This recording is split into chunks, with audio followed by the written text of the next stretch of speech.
I'll be right back. Go ahead. I'll be right back. Oh, Okay. okay, we are live now. It does not appear that we have any viewers at YouTube, but I've seen some glitchy things going on here tonight. Mm. So I'm not sure, but if there is anyone that is watching us from YouTube, we hope to get started in just a few minutes. We're waiting on tonight's facilitator, Joelle Jones, to get into the Hangout. Um, and and then we should be ready to go. Okay, so did everybody get the notes? Yes. You got them, Georgette? Yes, I got them. Got him. Okay. Okay, so I'm just going to look back over here at Facebook and Google. I don't see any messages from Joe. Well, hold on.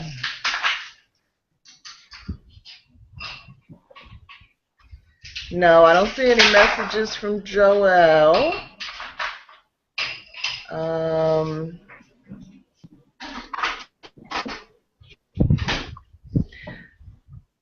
Let me try sending him the link again. Okay.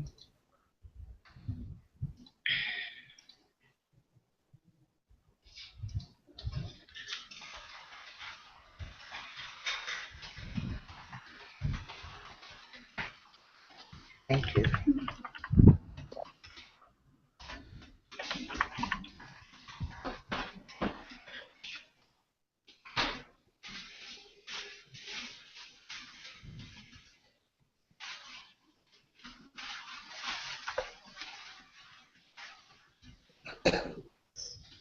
Excuse me. Okay. I just sent him the link again. Okay. Um,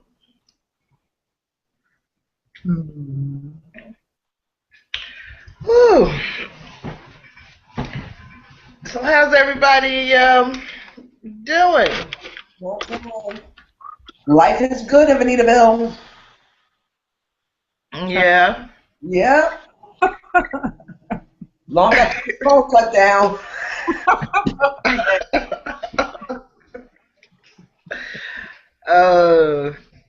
Where's Randy? Where's Randy? Randy is having to work tonight. Oh, we miss her. You know,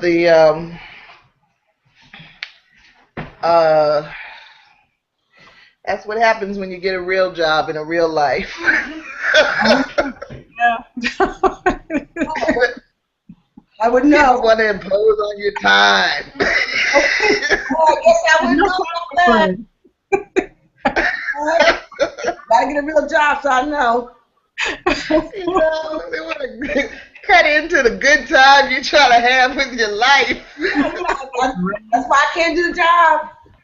Okay. Oh, no. Are you working, Georgette? No, I'm retired, thank goodness. It took me a long time to acclimatize myself to it, though. I kept thinking that something was wrong with me. I need to be doing something every day. Yeah. Well, Jen, you gotta get over that, girl. You gotta get over that. Oh, yeah, I finally did. Oh, okay. Yeah. Yeah, there's so much to do. It's hard to even find time to get it all done. That's true. People ask me, well, what did you do all day? And I'm like, well, stuff. I did stuff. Yeah. Well, it does look like we have one viewer. I hope that's not Joelle. Oh, my goodness. I don't know. If it is you, Joelle, please check your email. I just sent another link that should get you right in. Um, it would be coming from the address Our Black Story, or it might say book group, I'm not sure. So yeah, so Randy won't be here. Labib, I have not heard. He did RSVP, yes, but I haven't talked to him about this today. Um, so I don't know. You know, we always have quite a few people that say they're coming, um, but don't make it. I think that, you know, as far as the technical issues we used to have in the beginning, that it's gotten fairly straightforward with which link I should send out, you know, to get people into the Hangout. So I don't really think it's difficulty getting in that is stopping people, but who knows? Who knows? What's Joel's telephone number? I'll call him. Georgette has the number, but you know, I'm just. If he's in case he's struggling, you know, he could be struggling or something. Yeah, he may be, because you know he gets determined when he's trying to get in. He yes, yes. You know, he will not be stopped. That's right. That's why I can't stop Joel. So, you know, What you want me to give him a call and see what he's doing? Yeah. Please. Yeah. Okay. So, Venita, are you enjoying the book anymore?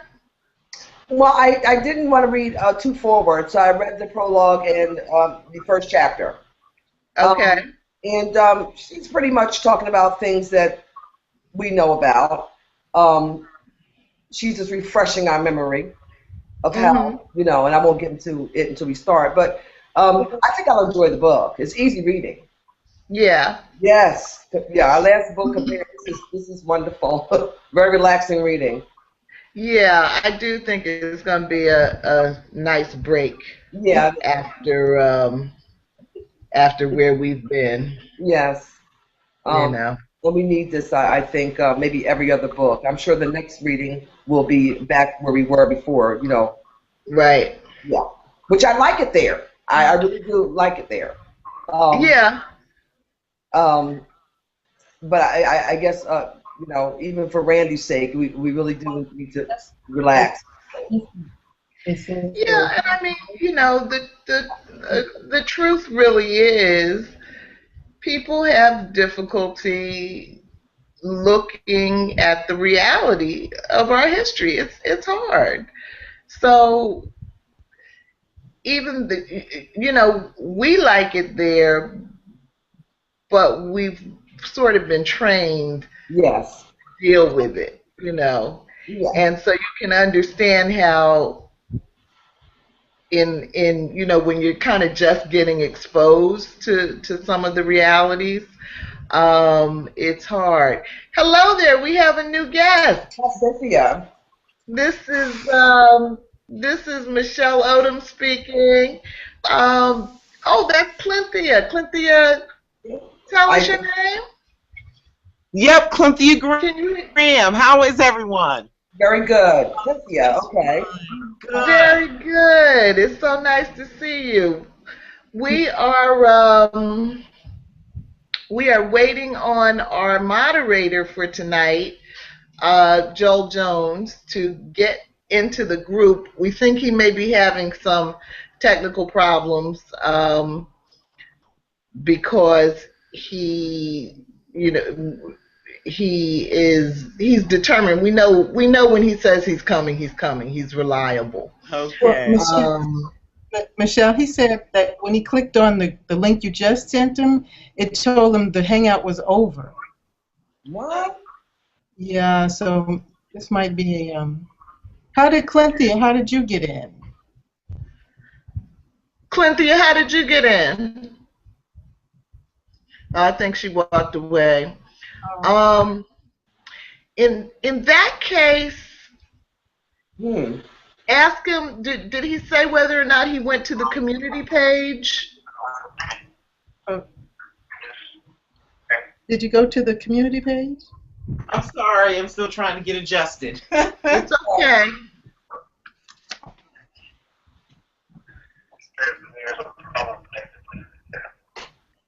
Well, you're really breaking up on me now. It said there's a... Say it again?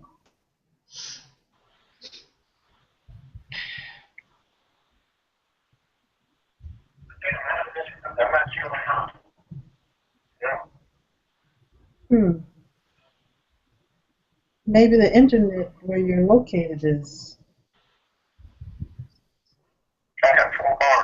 You have 4 bars. Okay, so you clicked on the link and it said...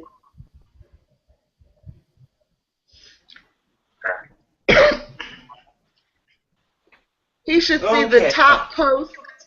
Yeah. Okay. Go to the group web page again and click on the top post, the one that says join the Hangout.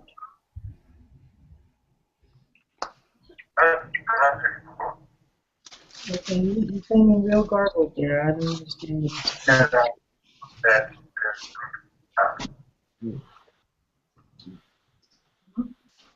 Kim B joined the video call. Welcome. Hi. Hi, Kim. Oh. Hi, everybody. Hi. My name is Michelle Odom. Nice to meet you. Hi, Michelle. We are we're waiting on our moderator to get started. He's having some technical issues. Georgette, would you tell him that if he can't get on in the next couple of minutes, we'll go ahead and get started, and he can join us when he can? Okay, all right. I'm going to pop out for a second, see how I can help out. Okay, I'll be right back. Okay. Thank you. Okay. Hi. Yeah, hi. Hello.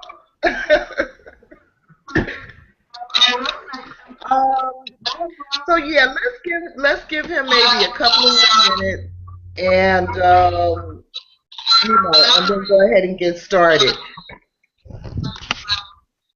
Did you have trouble getting in? Did you have any trouble getting in, Kim? No, I didn't. Okay. Michelle? Yeah. Clynthia, I can't see her. I think the line is open behind her. The light is? Yeah, the line. Yeah. Yeah, very vaguely. Is that, can you? That's better. That's better. Yeah. Okay.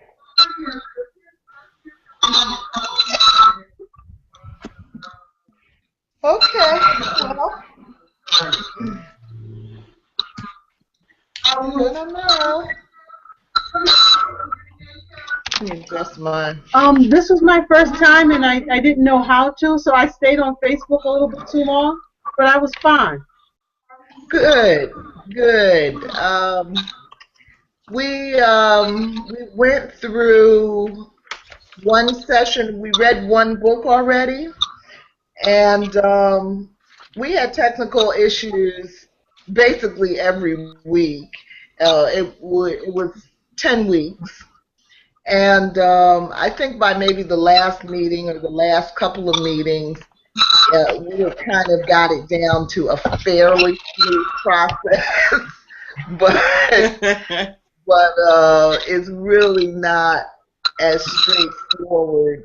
You know, it's a great concept, this Google Plus, this Hangouts on Air, but it's really not as straightforward as I wish it was. But, you know, that's what happens when you're in the vanguard, so. We're working out the kinks. So I don't know. I've got 6:46, so I want to go ahead and get started because um, basically we are pretty good about ending on time at 8 o'clock, and that's Georgette. I guess we're hearing in the background, right? Um, and we usually open up the hangout at 6 o'clock, and we start broadcasting at 6:30. And usually between 6:30 and 6:45, we're just chit-chatting and, waiting on people to come into the hangout and, uh, giving people time to work out whatever technical problems they're having. Somebody always is having problems. But by 6:45, we usually go ahead and get started, and then we end very close to 8 o'clock. So let's do that, and I'll start by introducing myself. I am Michelle Odom. I am one of the founders and co-hosts of the National Black Feminist Book Group. We started the book group on June 3rd. Myself and a young woman, Randy Henderson, both of us met through our membership in an organization called Black Women's Blueprint, which is the National Black Feminist Organization. And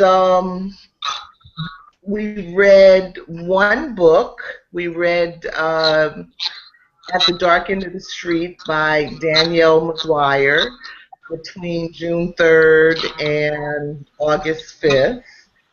Basically, we're doing about a chapter a week, depending on how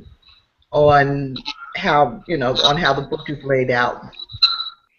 And so this is the start. Tonight is the start of our second session, and we're reading Alice Walker's book, We Are the Ones We've Been Waiting For, Inner Light in a Time of Darkness, Meditations. And this is Alice Walker's book. And I did put up an outline. We have a community on Google Plus, and that's really the main place. I want to scream in the background, Georgette. Go further.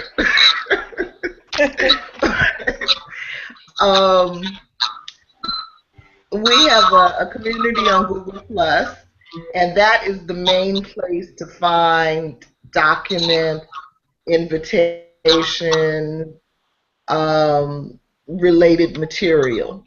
And so if you're part of that community, then you may have seen the outline and schedule for this session 2. And basically it's maybe 2 or 3 chapters per week that we're going to read because the chapters are very short. But it's still going to be like an 8 to 10 week session, I think, and going through October 14th. And I think that's it. We'll maybe, let everybody introduce themselves and say a word about what you hope to get out of this session. I'll start with Venita, who is one of our oldest members. Venita, the camera's on you. Okay. We're just asking. I'm sorry, a little distracted. To introduce yourself. Hi, my name is Venita Walker, Goines Walker. I've been with the group since the first session, which has been fabulous. Michelle and I have been friends for 40-some years. And the last group session was very good. We really enjoyed ourselves. And hopefully you girls will enjoy yourself too. Welcome. Okay. So, Georgette, I thought the background noise that we were getting was you being on the phone with Joe, but now I'm not so sure. Am I the only one hearing background No, noise? I hear it. No, I hear it. I hear it. Okay.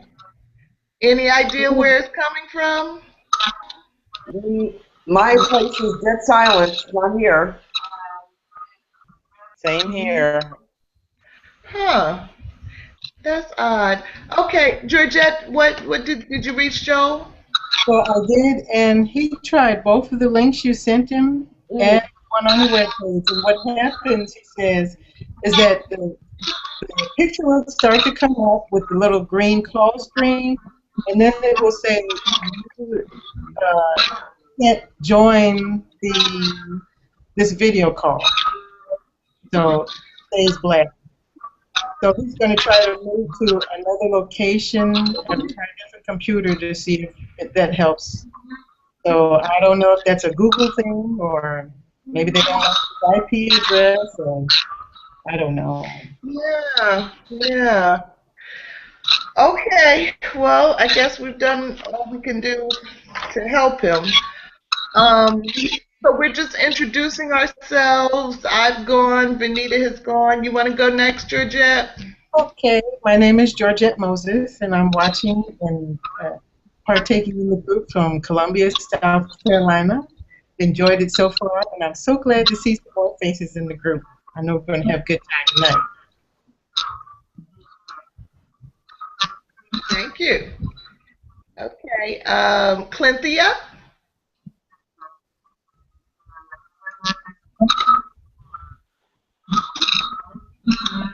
Did we lose Clynthia?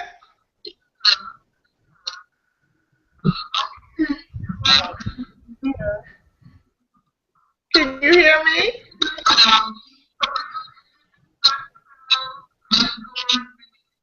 What is that noise? It's awful. I don't know.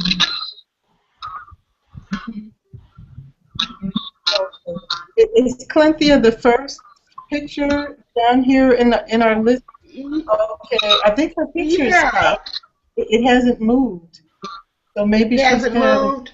Okay. No. She may be frozen. Okay, if you are frozen, Clynthia, try refreshing. Okay, Kim, you want to introduce yourself? Oh, we lost Kim? Oh. Wow. Okay, we are having our issues. Okay, Kim is back. Kim is back. Kim, can you hear us?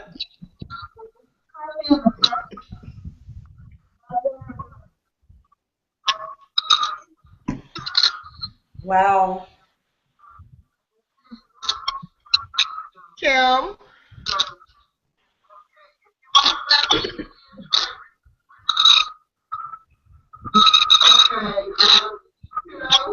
Hi. Hi. Hi. I'm hearing a lot of background noise, and it's like a loop, like some of the words that have already been said or being said again. And I think it's unfortunately it's a little distracting. It's very. Yes, it's very distracting. I'm gonna have a headache in a minute. Yeah, it's like a delayed recording of whatever we're saying. It's like a minute delay. And I'm going to hang in for a little while, but I think it's a little too distracting. Okay, are you going to try to come back in? I could do that. Let me try that. Yeah, maybe if you refresh your screen, that may help too. Okay. Okay. Oh, that stopped the noise, right? Yes, so I think it's a problem on her end, for sure. Yeah. Because the noise is gone now. Clynthia, can you hear us? She's frozen. She's still frozen. Okay. She just dropped out. She just dropped out. Okay.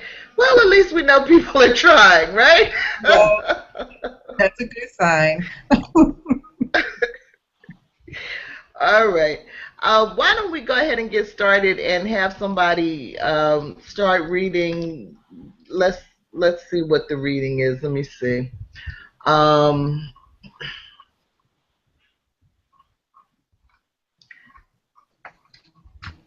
I guess if somebody wants to read the key points for the introduction. Okay, I'll do that. Okay. Okay. I'm sweating all over my paper now. Okay. Turn that AC up, Venita. Go ahead, baby. Okay. All right. Okay. Miss Walker begins the introduction with a verse from A Tale of Two Cities by Charles Dickens. It is the worst of times, it is the best of times. She felt it was appropriate in light of the condition of the earth. She felt it was the worst of times because entities were stealing the earth from us. She gave examples: man's polluting of the air and water, and destruction of nature in general. Wars are abundant on the surface of the earth. We are encouraged to open our eyes to the human condition. We live in a time of global enlightenment, and this alone should make us shout for joy. The Enlightenment is the flow of information we, as citizens of the world, are now exposed to. This flow of information connects each citizen to the other. However, she is not under the illusion that such enlightenment will physically free human beings from the spread of dictatorship and greed. It will, however, give us the freedom of understanding that our domination is not a comment on our worth. Miss Walker weaves the words of the poet June Jordan into her message.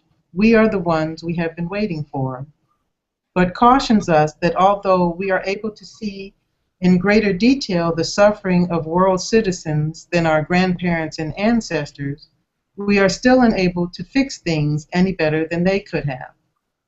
However, she is encouraged by the evidence that some of us are not content to have a gap in opportunity and income. Miss Walker believes in humanity. She further states that the earth has somehow obtained human beings as her custodians, was also capable of creating humans who could minister to her needs and the needs of her creations. We are the ones. Miss Walker speaks of her friendship with June Jordan and their ability to argue vigorously on various topics and still come together for common causes. They had a common bond: to defend and uplift the poor, economically, spiritually, and politically oppressed. Miss Walker spoke of her ability to express herself better through her writings versus orally. She spoke of her experience on a lecture tour in Korea. During this unexpected multi-city lecture tour over a few days, she was taken out of her comfort zone and had to adapt and overcome. She spoke of her brother's Korean War experience and her view of the conflict. She also gave her insight about the Korean conflict. And then the two questions are, first one is, Ms. Walker has expressed the belief that all oppression is connected and that the transformation of the world is a group effort. In light of historical and current events, do you believe we are up to the task of healing the earth and being the ones we are waiting for?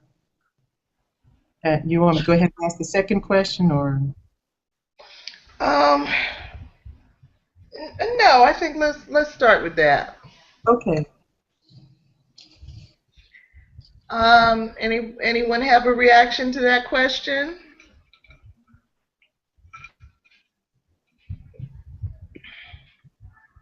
Kim? Sure. I'm back, and I do believe we are the ones that we're waiting for, and I think for me, it's a matter of looking at myself as a human and to take up causes that are bigger than the African American cause. And I think that makes me feel more powerful when I do advocate for African American rights. When I look at myself as a global citizen, it gives me a bigger and a more of a powerful perspective when I need to advocate for myself as a black woman. Mhm. Mhm. Mhm. That makes a lot of sense to me. Venita, you were going to say something? I Venita? I agree with Kim. I agree with her Mhm. 100%. We have to Mhm. first look at ourselves as global citizens, so that we can learn to respect others, to understand them, have empathy for what they're dealing with, which gives us more power to advocate for ourselves. I do believe that. Very good point, Kim. Well, thank you. Mhm. Mhm. Very good. Okay. Georgette? Absolutely agree with both of those points. And it just reading the words, that all oppression is connected, made me think about this current situation we have here with the Ferguson business and how you're sitting here watching it, from your home, you feel powerless, but you also feel like you've heard that story before. It may have happened to someone you know or in your own family or even to you. And then if you exchange that, you know, young black man with a Hispanic man, in Texas, or an Asian person, in another country, or pick any place on the globe, everyone is subject to these kind of mistreatments. Hmm.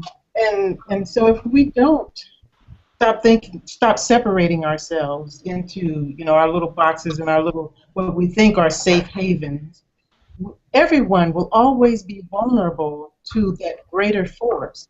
And so until we all start thinking about, there are no boundaries really, because you can't live on any one place on this earth by yourself and survive. If something else happens, the ocean or the air, the atmosphere, we'll all die. You're Hmm. all affected by it. So we need to all start acting like our citizens of the earth, and we all have each other's back. That's Mhm. We are the ones. Hmm. Yeah, yeah. One of the I was struck too, Georgette, by her comment that all oppression is connected, um, and I think that's exactly right. Um, I think to me, one of the common denominators in all oppression is this idea that we can force our will onto other people, whether it's our children, or our mates, or our employees, or our citizens. And that sort of need, which I think is the insane part of humanity, um, sort of pulls against our capacity to be the ones. I mean, I do think we are the ones. The thing that she said that I also thought was significant, was that we have a much better understanding about cause and effect. Um, and I think that's probably going to come up for me a lot as we go through this book, because I think that is very significant as well. So, yes, I think we're the ones because we are living in a more enlightened age than any, age before us, as far as we know.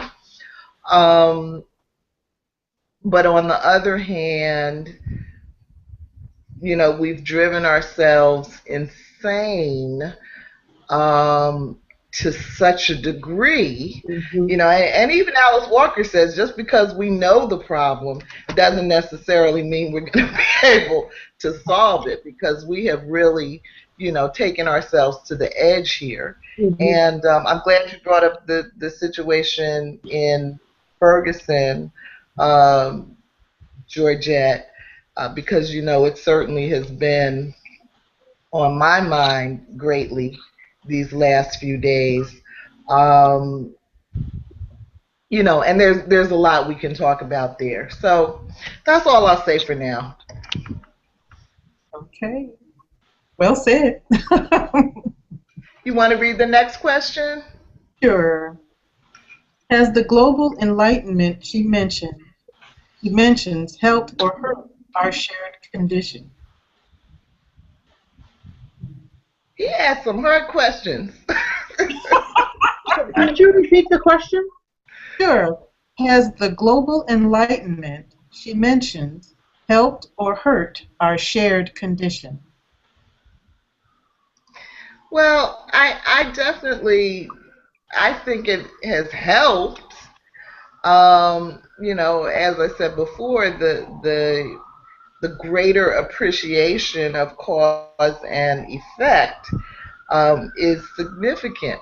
For example, um, I've been dealing a lot the last couple of weeks and really the last few years um, with what I believe is mental illness all around me. And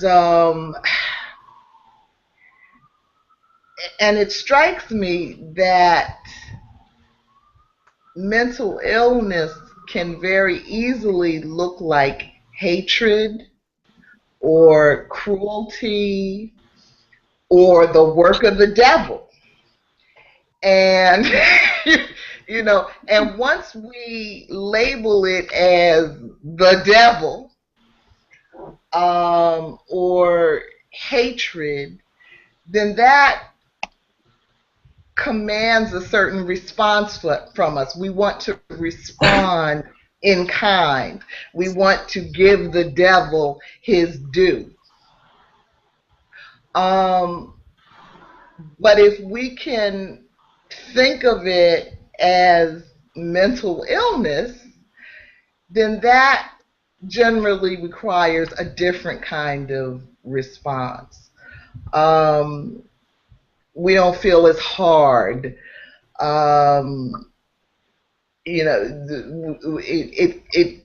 it pulls at our patience in a different kind of way. It leads us toward greater understanding in a different kind of way. And it's hard to do. It's much easier to just say, you know, oh, that was the devil that killed Mike Brown in Ferguson. You know, let's give the devil his due. So it's much harder. But so yes, I think having a level of enlightenment helps is my answer.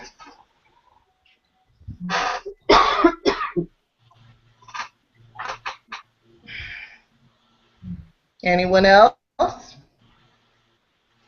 Thank you. I like hearing about mental illness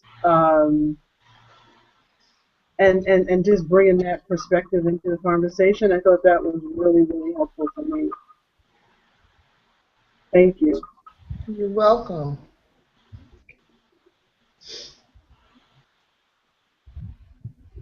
Venita, Georgette?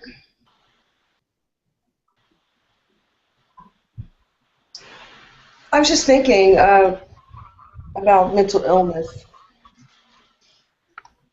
and how, you know, it's just, there's nothing new about it. It means work. I personally know. I personally have known people that have suffered from one form of mental illness or another, and I think since even with enlightenment, we still become so distant and so faceless and so desensitized. So, you know, we just haven't even put an effort into trying to understand, I feel. Because it means work. And for the past 30 years, or should I say, yeah, maybe 20, 25 years, we've taken on the idea that we're supposed to live in the easy. So none of us, we really don't take the time to understand and to try to help or get help for those that have mental illness.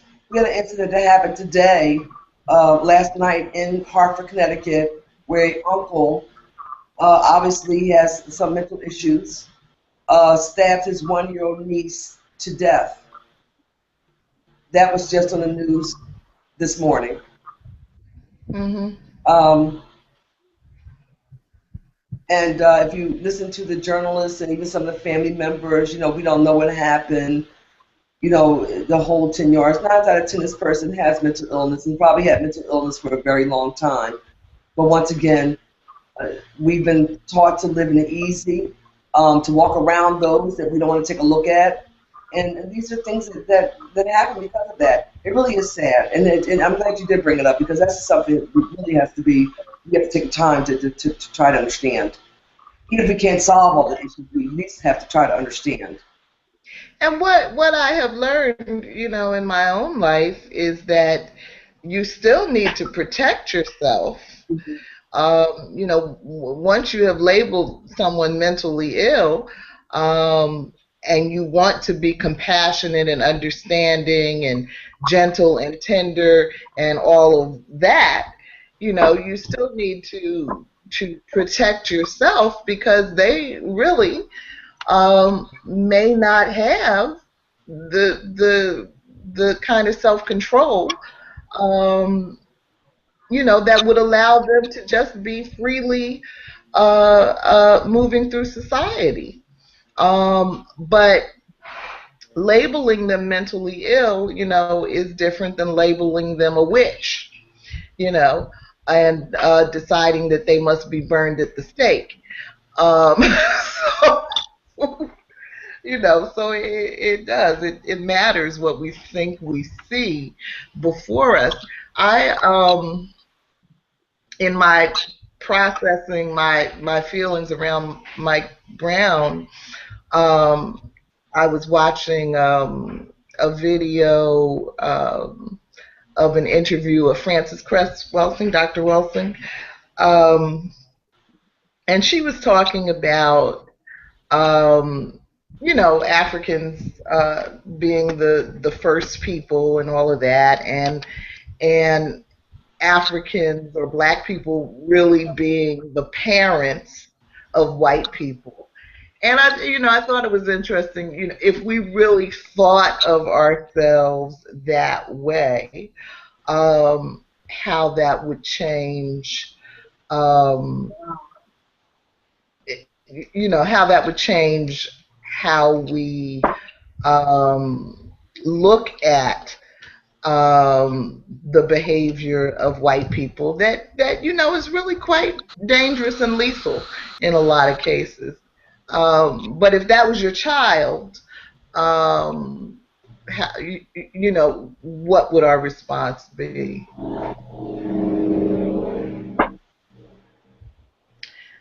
So I don't know. You guys ready to move on to the next section?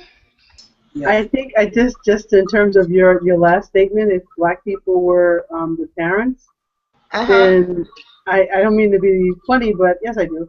I think that then white people have put us in a nursing home, and it's like the worst nursing home ever. We gotta get out. I know that's right. We need to have a revolt at the nursing home. Yeah, I mean, the nursing home got water bugs, and you name it, they got it up in this nursing home. I know that's right. But I like Desiree Jordan has. Thank you. Desiree, can you see us? There you are. Hey. You said you were coming and you're here. Yes. Nice to meet you. I'm Michelle. Hi, Michelle. Hey, how you doing? You're on all my walls.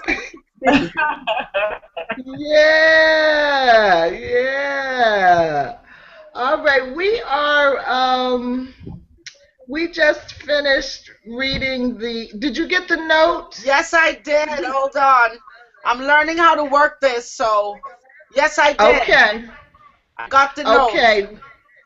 we are just about to go into the second session. Yes, I can. Joel Jones is supposed to be the moderator tonight, but he's having technical problems, and so I am kind of filling in, I guess. So let's go on. And so we kind of have lost a lot of time, Desiree, trying to wait on Joel to get in. So I'm kind of moving a little bit fast right now, okay?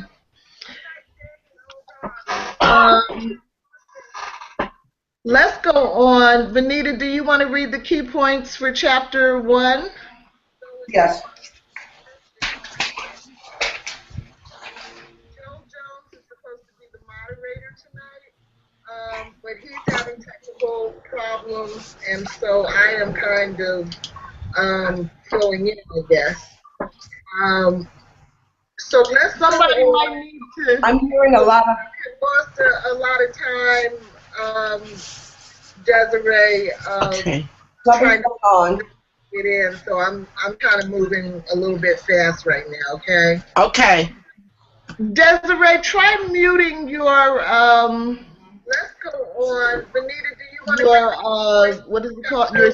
I can't because what's happening is whatever you're saying, it's delaying and then it's echoing back, so it's really hard to. Hold on, Venita.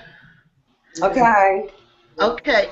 Desiree, if you look up, if you scroll, move your mouse up to the top center of your screen, there's a little icon, the second icon, it says mute microphone.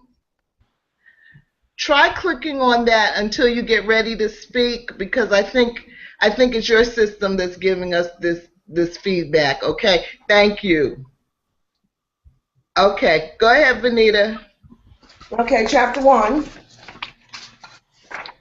Graduation address at Agnes Scott College, year 2000. Chapter 1 begins with Mrs. Walker describing her attendance at the live birth of a Native American child whose family had befriended her. She had always wanted to watch where babies came from since she was a child. This was their opportunity, and she was excited. She was invited by her friend, who was a midwife, to be there at 4 a.m. in the morning, and she felt that this was the way it should be when a new person enters the world. She described hearing the cries of the mother before she entered the room and the gathering of friends of the young mother inside the living room. She mentioned that we do not hear this. So well hidden has the act of birth become. This resonated in me on several levels. We also hide death through the technology of our war machines. Death is no longer hand-to-hand combat, but a push of a button that will drop bombs that are capable of killing millions. We also hide death in the institution of nursing homes. No longer does mom or grandmother transfer her energies in the comfort of her home, surrounded by her belongings and loved ones. We now wither away, engulfed in a fog of drugs and surrounded by white-coated strangers. Question number 1. What would be the impact of our society if 90% of births were performed by midwives and witnessed by neighbors, families, and friends? Who wants to handle that one? Ooh. Handle it. Well, first we have to get over our sanitization of the process. But when I was reading and it struck me, she said she'd always wanted to know where babies came from. Well, I'm sure people, when you were small, maybe your parents told you, okay, well, babies came from, I don't know, the Cabbage Patch or something. You've heard somebody say that before. Right. Yes. But actually, then you get about the actual physicality, the biological process of the birthing, unless you had somebody in your home who was pregnant, and then you got to ask questions, and maybe you saw something. But it's always, that's their problem, or when it's, and I think it's kind of the predicament of being a woman that, like, I guess you like having menses, being pregnant is also, it's kind of a stigma here in a westernized civilization. You know, that's your problem. Just have the baby, and then we'll celebrate it when it gets here. But as you go As through, long as you don't breastfeed in public. right, don't breastfeed in public. Okay, we don't want to know about the rest of how you take care of your kid. Just make sure he doesn't bother us. And so I think indigenous population, cultures, probably they have their finger on the pulse of staying close to nature, what's natural in the earth and everything. I think Alice Walker is talking about here in this chapter, and probably in a lot of her interviews, about bringing us together and really experiencing our humanity. And I think birth and death is a real part of that. And maybe it would just stop a lot of this craziness and insanity, expressions of insanity, like you said, Michelle, that are going on all around us. Well, I have never seen a baby born. I'm at my girlfriend's house. She said, "Lucky you."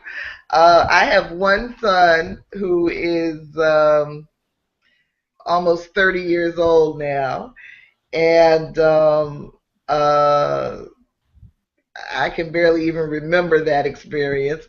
My mother, though, was in the delivery room with me, and she was so excited because she had 4 children, but she was like, "Oh, this is the first time I'm getting to see a baby born." So I don't know. I think I'm a very human person, Georgette, even though I have not seen that experience. But in terms of Joel's question, and I like that he also brought in the aspect of death as a real part of our human experience. But in terms of his question of would it help things? I do. Yes, my answer is yes. I do think that it would help a lot of people to have a greater appreciation for the real miracle of birth, and maybe lead some people to hesitate about taking life so easily and quickly. Mm-hmm.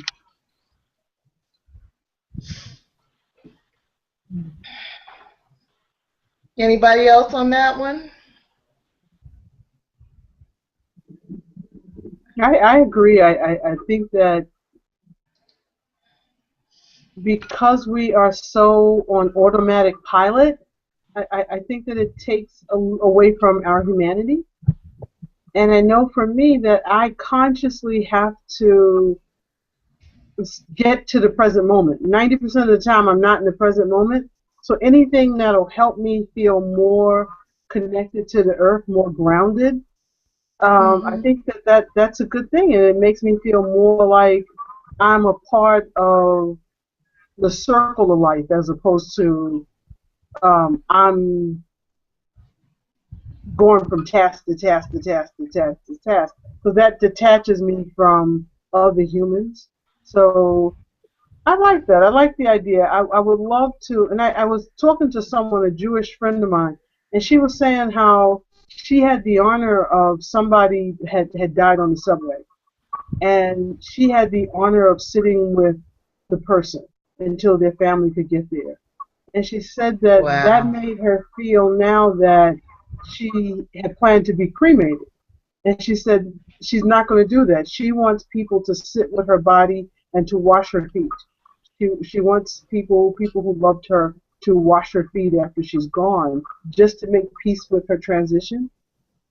And I just thought that was such a beautiful story. So I think it changes the way I view death. My whole thing was I just didn't want any part of it. Now it's like it might be a little something where I can take a moment and pause when people are at that stage in their life or at the end of their life. Yeah. So have you ever seen a baby born? Me? Yeah. No, I would love to see, on TV and stuff like that, but in actuality, Yeah. no, and it's so mysterious. It's like all of a sudden you see somebody and they back into the room with their mother. I don't Right, know. right. I don't know if I need to see a baby born though. I don't know if I need to see that. It's messy.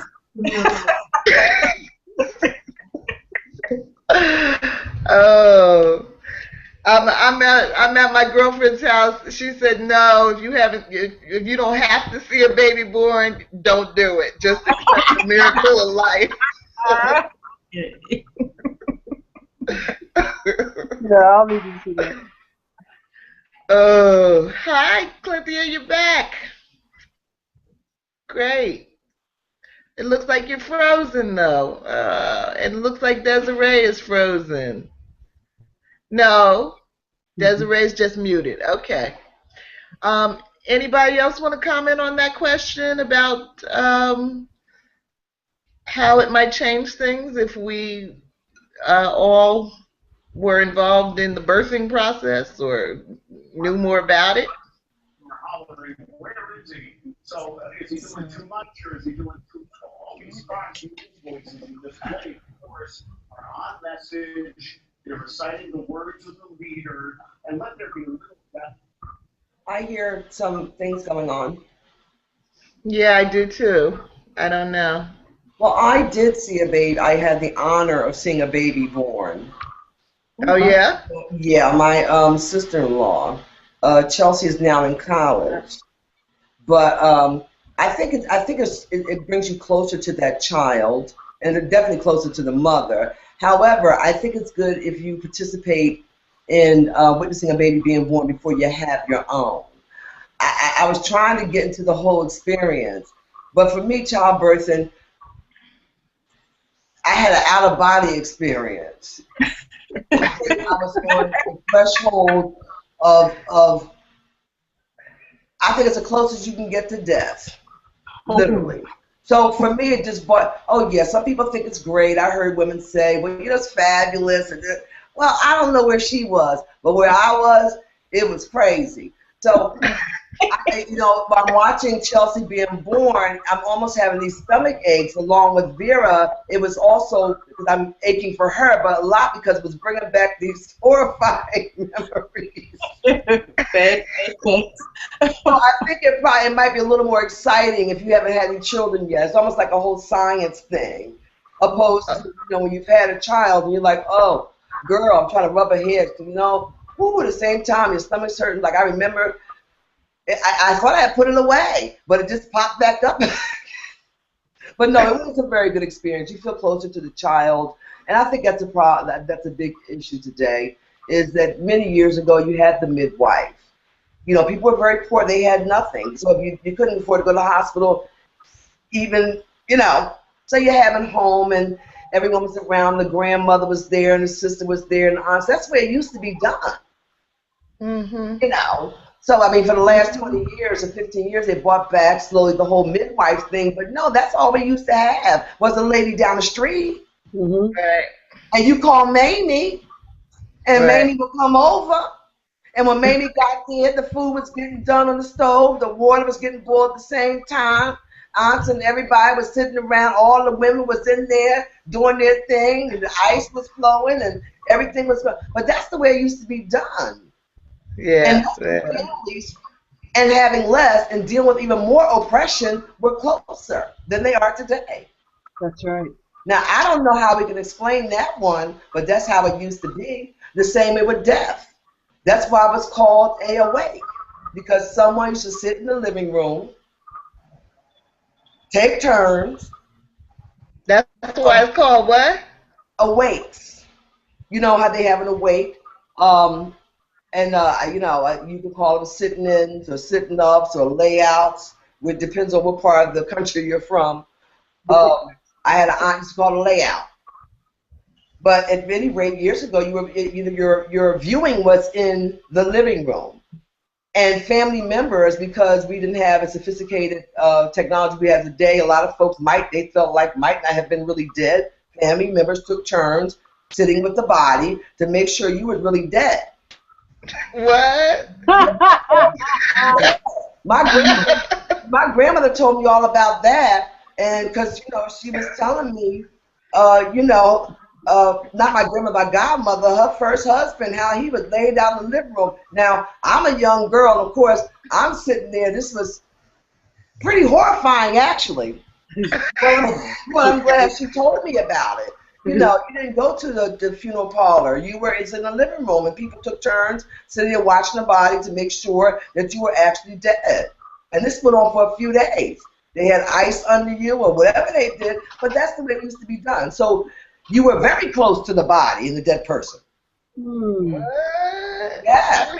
Yeah, bro. I'm telling you, I love to listen to older people. I've always been a child to listen to older people because they have so many stories, although sometimes you're scared to death. I remember these stories. Well, that's a new one for me. Yeah, it was new for me, but that's the way it used to be done. You poor people. Only rich people got a chance to do all the other stuff. Taking it way back. We had the baby at home, you laid people out in the backyard, the whole 10 yards. Thank God for undertakers these days, but we'll keep it moving. All right, let's move on, Venita. Thank you. All right, Thank you. Does somebody want to read points 2, 3, and 4 on the notes? Desiree or Kim, you want to read that? Let me find them. Huh? Where do I find the notes? On the Facebook page? Yeah, they are, but they're definitely on the community page. Oh, I can go there then. Okay, well, we'll come back to you. Do you have the notes, Desiree? Yes, hold on. Yes, Okay. You just went mute. okay, I have to switch between screens. Okay. So I'm going to switch over. I don't know if you'll still be able to see me. Here we go. Yeah, we will. We will. Okay, so you want me to read which note? We're under Chapter 1, number 2. Okay. On page 3, points number 2, 3, and 4. Okay. Miss Walker had a second home in Mexico, and this is where she encountered the second child in her tale of 3 fates. The child was about 6 months old, and her parents were upper middle class. She fell for the child instantly and described the joy she felt, second only to the birth of her own daughter. Miss Walker was very concerned that the child was born in poverty. This was a child of her middle-aged housekeeper in Mexico. She went into the home of her housekeeper bearing gifts for the 6-week-old child. She described the home as essentially a single room. The furniture in the home consisted of a table, bed, and a couple of chairs. She further described how proud the mother was showing her child to Miss Walker. However, Miss Walker described the sickly disposition of both the mother and the child and encouraged them to seek medical attention. Nonetheless, Miss Walker fell for this child as well. Miss Walker expressed her concerns for all these children and said if she could write a fairy tale, the 3 children would all become friends. Joy, poor girl, and Hope, rich girl, would become best friends and teach each other the ways of their social economic status. They would be friends despite the discomfort it would cause their parents. These 2 young ladies would meet the now fully grown Native American man, enriched in his culture, and he would join the 2 women, and together they would open a school to teach children of the very poor. A, do you believe that it was the fate that brought Barack Obama, Eric Holder, and Mike Brown's family together? Do we really want to go there today? No. Joel was here to answer his question. Hey. Oh, wow. Yeah, to some degree, I do believe. To some degree, I do believe that fate brought Barack Obama, Eric Holder, and Mike Brown's family together. You know, it's kind of been 11 days of, for me, just sitting with this very familiar rage of my blackness. So I'm still sort of working through this. I haven't said much lately because I sometimes I don't try to make what I say pretty for people. I just say, and I've been told that ever since I was a child, that the tongue is a sword and you have to learn how to wield it, Desiree, and you know, but Are you a Sagittarian? yes I am. December 12th. I have that same problem. So, you know, ever since I was a child, you know, and the first time I found out was when I was in church a lot. I'm born in this country, raised in Jamaica, because my mom's Jamaican, my dad's American. They met in the Vietnam War in England or whatever, and my mom sent us to Jamaica to escape basically the racism that, and this is not to say that we don't have colorism in Jamaica and issues, but in the 60s, like I was born in 1959, it wasn't pretty in New Jersey. It wasn't pretty. And so my parents sent us, American kids, to go live in Jamaica, and we were raised there until I was about 16, and then I came back here. But so, yeah, I do believe that fate did bring Barack Obama, Eric Holder, and Mike Brown together. What we as a community now do with what fate has given us, because I don't know, I'm straddling fences here. What can Eric Holder really do? You know, I mean, what can President Barack Obama?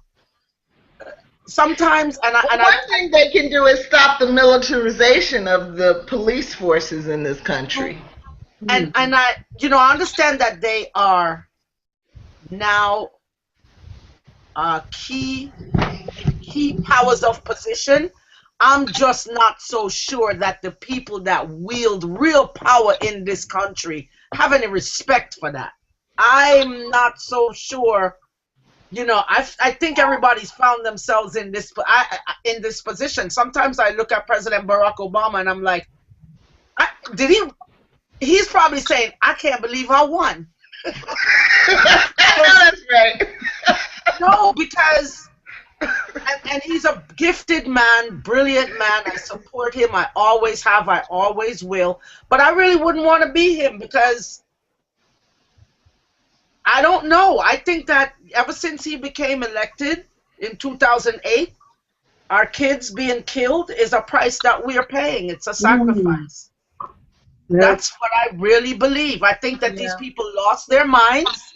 Yeah. They lost their white privileged minds. Yeah. And racism is woven into the fabric of this nation, the very psyche of this nation. And it's, you know, I don't expect him to undo anything because I know that he is seen as just an educated Negro in the White House. So yeah, I think fate did bring them together. I'm just really interested to see how this will play out. So Desiree, 12/17, 12/12/59 is your birthday? Yes. I'm 12/17/59. So nice. I don't know about Barack Obama and Eric Holder and Mike Brown's family, but I think fate brought us together. Yes, I think so too. Oh my God, I think so too, because I mean, the work, there's so much work to be done, but to me, and I think you might have seen me, racism is not of my making. I didn't create it. White people need to undo racism, not black people. And and I'm not going to join that with them. And I think we don't talk about the debilitating sense of self that racism bestows on white people. We don't talk about that enough. I'm a therapist. They suffer from cognitive dissonance in everything. Absolutely. Okay, Absolutely. we are 13% of the country. Why? How do you fear us? We're 13%. Let's move on a little bit. Joe Jones has joined us. Joe, Yeah, see Joe. Hey, how you doing? Good. Joe wrote the notes for tonight and is supposed to be the moderator. Joe, we tried to wait for you, but you know we had to go on. Hey, show got to roll. I've been listening to you all though. I've been trying persistently to get on. Well, I'm sure you heard me tell everybody. I know you're determined once you decide, once you make up your mind. So Yes, you ma'am. see where we are. We are talking about. We were talking about the Eric Holder, Barack Obama question and Yes, getting ma'am. ready to move on from there. I'm thinking that what we should do is that I should just continue moderating for Yes, tonight, ma'am. Yes, ma'am. and I'll write the notes, but you be the moderator next week. How's that? I'm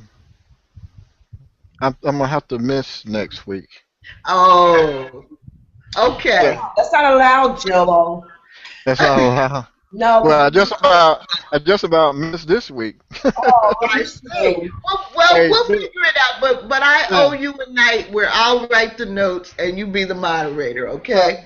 yes, ma'am. Well, that might be interesting because I told Georgette, I was like, man, I had a hard time reaching my metaphysical part of myself on this. I'm used to a lot of academia fact writing, and I was like, man, it's a different type of reading for me. It's not bad Yeah. reading, it's just different. Yes. Because I And have to, coming from the lizard side of my brain, a man, right. I have to find levity in her writing to make sense to me. Because men, we don't think like that. I'm telling you. I know. Well, you did really good with the notes. I especially liked how you brought in that aspect about death. We were just, talking about. Well, that's something I have a lot of experience with. Actually, Right. not personally dying, of course, but that I know about. Well, who But knows? yeah, yeah. But it was. But like when I wrote them, let you go. When I took a detour in the writing, and it really resonated in me. That.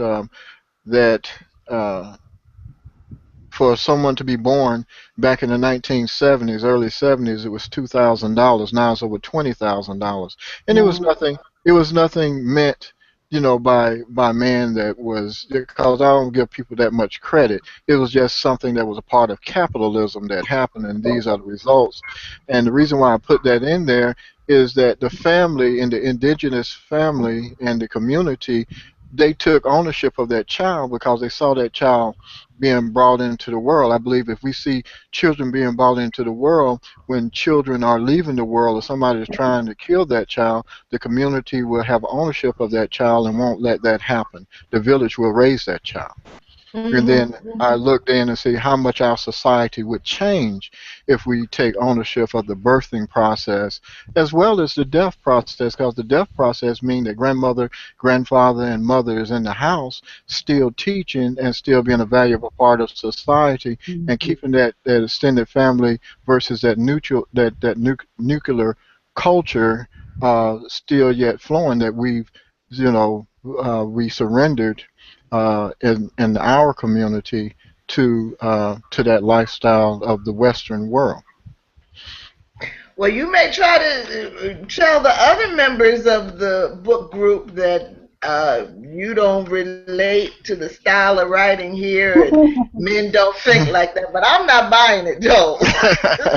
Well, trust me, Georgette been browbeating me all for 2 weeks, trying to get me. She was like, it was like I was like, I call up. I say, Georgia, I can't freaking do this. You know, I'm used to numbers and I'm used to facts, and I throw out a number in historical timeline in a minute. That's why I was. We don't stretch that brain. Yeah. Let's move on because it's 7:46 now. You know how we do. Hmm. We are on point number 5 and 6. Does somebody want to read that? Yeah, I guess I read it. Okay. Miss Walker then directed her attention to Ames Scott College graduating class and told them, since you've invited me to Ames Scott College on the special day, the day in which you launch yourselves into a new and ever more challenging studies of endeavors in the world, I will feel free in giving you the advantage of my own harsh opinion about having children just now. I believe there should be a moratorium on the birth of children. She went further, saying that not one child should be born until several pounds of plutonium that showed up missing be found. She also talked about the polluting of the water supply and acid rain. She spoke about the caging of animals and the mistreatment of nature.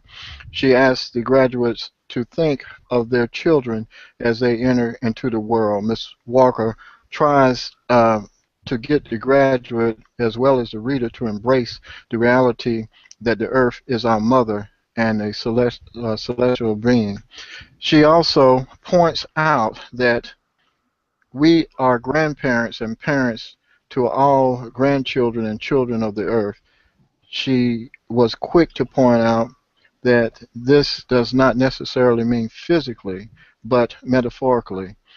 With this type of philosophy, we can become a change agent for the earth and the inhabitants. My question was, could the plutonium described by Ms. Walker be a metaphor for our personal toxic waste? If so, or not, please explain. Now, see, I hadn't thought about it being a metaphor. Um, but since you raised that question, um, I don't know. I think it's an interesting way of looking at it. Yeah, we have we're very toxic. Before you got here earlier, we talked a little bit about um, mental illness, and another side of that is what's going on environmentally um, is having an effect on our bodies. I personally, I have a level of brain damage going on that occurred as a result of carbon monoxide coming into my car. And that went on for several years, and the doctors weren't finding anything. But it was taking its toll on me. And after I eventually figured it out, the damage was done. But it certainly made me, there was a hole in the manifold of my car, whatever that is, that allowed the CO to come in. But it made me think about all the hours that we spend sitting in traffic. I'm in New York City, and the capital of traffic. And and what are we breathing in while that's happening? And what effect is it having? And certainly our doctors are never going to be able to connect the environmental toxins that we're ingesting to the physical ailments that we're having, but there's a connection. So yeah, it frightens me greatly to think about that missing plutonium. I wasn't thinking about it until Alice Walker mentioned it, but now that she has. Yeah, the reason why I said that, I think a lot of times, a lot of times the plutonium to most people, they might call it platinum, but I think, what I'm saying is people a lot of times we, especially I would say myself, but human nature says if something really doesn't affect us, they could care less about the plutonium. Probably 77.5 billion people in the world don't even know that the plutonium emits. I personally forgot about it, and like you said, until she wrote it. I remember reading about it a long time ago. However, the plutonium that I'm thinking about that she had the people in the graduating class to think about, say, hey, don't have any more children until we get this done. She might have been saying to me, don't bring a child into the world if you're not got yourself together, if you don't clean yourself up to bring this precious being into the world, clean up the environment around you, in yourself, in your soul, and before you bring this creature into Mother Earth. That's the way I looked at it, because when I read, I always try to, people are so creative, and this woman is so creative. I was like, what is she talking about? So it spoke to me in that particular way. Interesting. Anybody else on that question? I guess, hi, it's Kim. I really relate, and I think what both of you said resonates with me. And I agree. I look at the way alcoholism and different emotional upsets transfer from generation to generation to generation. And sometimes when I look at the current generation, I think they are more removed from what little health my generation has. And so for them to be out here with their baggy pants and their dirty underwear showing it, and then they're having babies, there's just a part of me that says, well, wait a minute, why don't you wait until you mature a little bit and then try that route? Because I just feel like it's not fair to that baby and then the grandchildren that come from it. And so I just look at, I don't know, I would just love it if we could have more families around, the same way we were talking earlier about having a village around every baby that was born. And the closer we get to that, I think it's like finding the uranium. Yes. Right. Right. Yeah, again, back to this Ferguson situation, and I was reading something about the young people there being really just not interested in what the elders had to say to them. Basically telling Al Sharpton and company, that they didn't have anything to offer them, that they could pack up their bags and head east. All right now. And, yeah, but that is yeah, and remember, I remember in the last book that we talked about change agents, and I think you, Michelle, you had mentioned that young people are the ones that make change. They have the less baggage. They don't have these young people. And I saw one the other night. He said today he's ready to die because he didn't think he was going to live to 21. And me myself, hey, they're forcing change. They're not waiting. They're not shutting up. The day has come for them to march and for them to protest. They want them to keep walking. I was like, well, if these guys want these young people to keep walking, the sit-ins that happened in my home state in Greensboro, North Carolina, would never happen because it was a sit-in. But I look at these young people now, and I think, are they a little bit Are they disobedient? Yes. Are they throwing bottles? Yes. We can argue about the Molotov cocktails or whatever's going on. That could be a plant by the police department. We don't know. But I think they're doing me myself. Civil disobedience is a part of our constitutional right. Nobody said anything about when they pointed assault weapons on the Bundy Ranch about a month ago. With a standoff with hundreds of guns that pointed and ready to take down FBI agents. So I don't want to hear about kids throwing rocks. Yeah, I mean, I think my point was going to be that, I think it's a shame that things have gotten to the point where young people don't see any value. It's a shame, and it's pretty scary for humanity if young people don't see any value in what older people have to offer, and it's indicative of really the failure of our generation Thank you. to bridge that gap. I mean, we know that there is going to be a generation gap. There was a generation gap between us and our elders.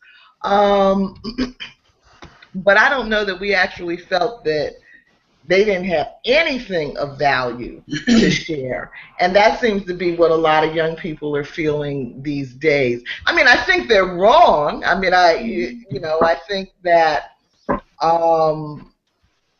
to some degree they're wrong, and to some degree they're right. May I say something, please? Sure. We have to go back to ourselves. The mother of two young people. Yeah, we have to go back to ourselves. And there's a reason why a lot of the younger people don't have respect for the elders. Because the elders, and I'm looking all around me, black, white, green, and yellow, not just black folks, just have not actually shown any self-respect for a long time. Starting wars. Well, I'm talking about, even without the wars, just in your space. Yeah. So, I mean, children learn by their products of their environment. So if you're not showing that wisdom because you out doing crack, you out finger popping, you can't read yourself, so you can't teach your child to read, how are they going to respect you? You're not showing any wisdom. That's what I see. So these children are actually, they're blind. They're actually trying to feel their way around. Now, when I grew up, whether you're poor or not, or have or didn't have, I actually had an elder. Yeah. My grandmother was a grandmother. And too many of them have literally had to raise themselves. Right. She didn't smoke crack pot. She wasn't taken to the polls. She wasn't doing none of that stuff. My grandmother was a grandmother. I respected her. I looked to her. I listened to her. I mean, being a grown woman, I listened to her. But these children, we do have to take responsibility for that. Totally, and that's, like I said, that's across the board. I live in an all-Caucasian society. And girl, if it wasn't that you couldn't kill people and you had to go to jail, I might be out here doing something crazy. Because the children have no guidance. So what they're actually trying to do through throwing these bottles and doing all other crazy things they're doing is trying to find out what they should be doing. Can I say something? Sure. I'm a social worker, and I work in the Bronx. So I work with a cross section of people, mostly people of color, mostly where I am, African Americans, Latinos. There's a growing population of Pakistanis, because they wear the hijab and everything. But my point, what I want to say is, and I've been a social worker for over 15 years. Kids don't care what you know until they know that you care. And I'm sorry, if there's anything toxic going on right now, it's the dishonesty with which we discourse with our kids. Yeah. These kids know that we are lying. We say, do as I say, not as I do. And we actually do that. The man mentioned just now, the war in Iraq. You know, we've got all these anti-bullying programs. Really, in America, anti-bullying. We are connoisseurs of bullying. We set the standard for bullying. So when our kids see our actions, but they hear what we say, those kids. And another thing I want to say, when I was growing up, you knew that you had a community behind you, so that when you went to school and you were insulted or be dehumanized or belittled, you could go home to your grandma, because that's who raised me, my grandma, and you could say, "Grandma, man, you know, so and so said so and so." These kids, like the lady said, these kids are taking care of themselves. They're wearing their pants off their ass because that's what we have left them. I'm saying. I think it's the toxicness, I think, comes from people of color not telling themselves and each other the truth about how we've got to get where we've got to go. We don't have to be rich. We don't have to be rich. I don't have to have money to have pride. Mm-hmm. I don't have to have on a pair of Jordans to be in. Mm-hmm. And we're just not, we're not teaching our kids, to me, and what I teach my kids, not only my personal kids, but my kids that I work with, is listen, if you can't treat yourself well, if you can't respect yourself, then you can't respect anybody. You can't. You can't expect to be respected if you don't respect yourself. Yeah, yeah. Thank you. Can I say something? Thank you. We are. Oh, okay. We are after 8 o'clock. Does anybody? Oh Lord, it's already 8? Yes. Does anybody have any final comments you'd like to make? Hi, this is Kim. I just wanted to say, just in terms of this conversation, I'm a parent. I parent a 16-year-old, but I have dozens of nieces and nephews. And sometimes when they see me coming, they said, "Oh, here comes Harriet Tubman." You know, Yeah. she always got something to say. You know, and so I think that our voices are so much smaller than our parents and our grandparents, because they have all of this negative rap music, this MTV. Yeah. The voices are so much smaller. And I was mentoring somebody at school, and she said to me, she says, "You know, Miss Brandon, I speak just as well as you, but if I speak the way you speak, I'm going to get beat up." Exactly. And so there's this image of who these kids, their heroes are. They're wonderful black people out there, and I think that they're wonderful role models. They're wonderful parents out there. I don't want to say that all parents are not listening and not communicating well with their children. I think they are. I just think that there are these other voices that say, don't listen to that, because if you listen to me, you can spend $5 at my whatever. And so I'm going to pimp you. I'm going to pimp you into taking money to buy your Jordans, buy your whatever, and it takes you further and further away from who you are as a person and who you are in your community. And that's the sad thing that I see, that we as a people are being pimped. Yeah, yeah. Absolutely. Okay. Thank you. Well, thank you, everyone. Nice to meet everybody. I'm so glad I'm here. I love you. Yeah. Joel, you made it in. Yes. And Yes, I ma'am. knew you'd be here. We had three new people. Desiree, Jordan, and Kim B. And there was another woman, Clynthia, that was having some technical problems, but she was with us for a while. So I think we're off to an exciting start. Thank you for having this forum. I really was I look forward to coming tonight. Because I just couldn't, I can't turn on the news anymore. I can't watch it anymore. I know. We definitely need these spaces to process, all that's going on in the world. It's really too much to hold in your head alone. So thank you all for joining us. Thank you. And Thank you. I'll be here next Tuesday, 6:30 p.m. Eastern Time, reading our story together. Okay. See you Good night, then. everybody. Good night. Good night, Desiree. Good night, Good Ken. night. Good night, Joel. Good night. Good night, everyone.